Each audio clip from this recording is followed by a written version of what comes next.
Hi అండి. Welcome to my channel. ఈరోజు home made chicken curry ఎలా చేయాలో సింపుల్గా చూపిస్తానండి.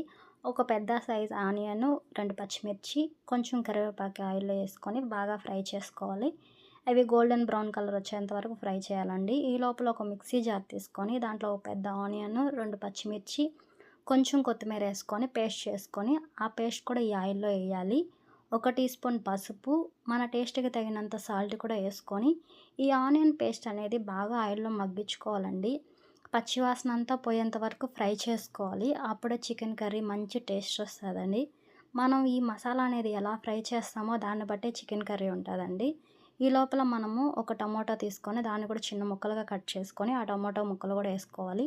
ఇవి కూడా కొంచెం మగ్గాక ముందుగానే క్లీన్ చేసుకున్న చికెన్ కూడా యాడ్ చేసుకొని చికెన్ని లో ఫ్లేమ్‌లో పెట్టుకొని బాగా ఉడికించుకోవాలి. చికెన్‌లో నుంచి వాటర్ అంతా రిలీజ్ అయ్యేంత వరకు ఉడికించుకోవాలి.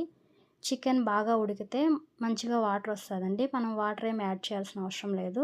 దాంట్లో మన రుచికి తగినంత కారం వేసుకోవాలి. కారం అనేది కొంచెం చూసే వేసుకోవాలండి. ఎందుకంటే ఆల్రెడీ మనం ఆనియన్ పేస్ట్‌లో పచ్చిమిర్చి వేస్తున్నాం కాబట్టి కొంచెం చూసుకొని అడ్జస్ట్ చేసుకొని వేసుకోవాలి.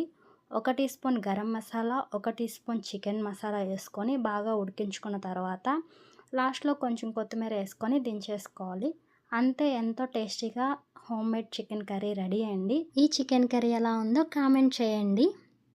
హలో మై ఫ్రెండ్స్, మా మమ్మీ చేసిన వంట మీకు నచ్చితే షేర్ చేసి, లైక్ చేసి, సబ్స్క్రైబ్ చేయండి. Thank you.